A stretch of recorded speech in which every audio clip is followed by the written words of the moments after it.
नमस्कार, youth connecting India में आपका स्वागत है। एक बार फिर महामारी से जंग हारा इंसान, बीमारी और रोजी रोटी की जंग के बीच घर वापसी पर मजबूर दिल्ली के आनंद विहार बस स्टैंड और यूपी कौशाम्बी बस स्टैंड पर रोजी रोटी और कोरोना बीमारी की जंग में एक बार फिर प्रवासी मजदूर हार चुके हैं, जिसके बाद मजदूर पलायन करने पर मजबूर हो गए हैं। पिछले साल की तरह सैकड़ों किलोमीटर पैदल ना चलना पड़े, इस डर से प्रवासी मजदूर दिल्ली छोड़ अभी से अपने घर वापसी कर रहे हैं। राजधानी दिल्ली में कोरोना के बढ़ते मामलों ने सरकार को भी बेचैन कर दिया है, जिसके बाद दिल्ली में 26 अप्रैल को सुबह 6 बजे तक लॉकडाउन लगा दिया गया है। घोषणा होते ही प्रवासी मजदूर अपने घर को भागने लगे हैं।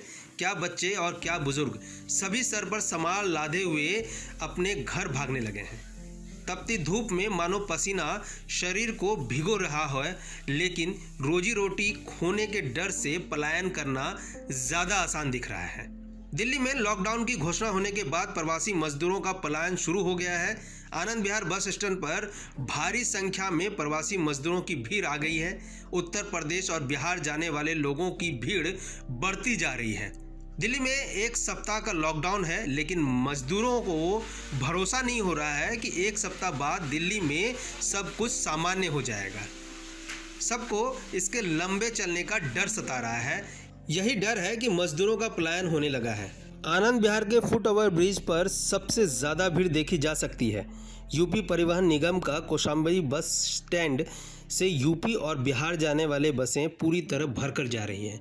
बसों में लोग बाहर लटक कर जा रहे हैं। यह भीड़ कहीं ना कहीं कोरोना कैरियर साबित हो सकती है, क्योंकि बड़ी संख्या में लोग मास्क ठीक से नहीं लगा रहे हैं।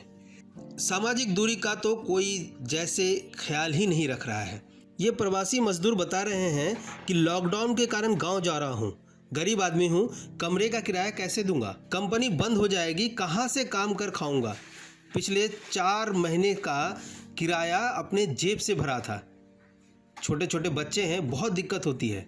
अब वापस नहीं आऊँगा दिल्ली और गाज़ियाबाद के विभिन्न हिस्सों से सड़कों के माध्यम से लोग बस स्टैंड पहुंच रहे हैं। एक के ऊपर एक बैठकर प्रवासी मजदूर फिलहाल कोरोना बीमारी भूल चुके हैं। याद सिर्फ इतना है कि घर वापस पहुंचना है। ऐसी ही ज़रूरी और लेटेस्ट खबरों के लिए हमारे साथ जुड़े रहिए और हमारे चैनल को लाइक, शेयर और सब्सक्राइब कीजिए। धन्यवाद।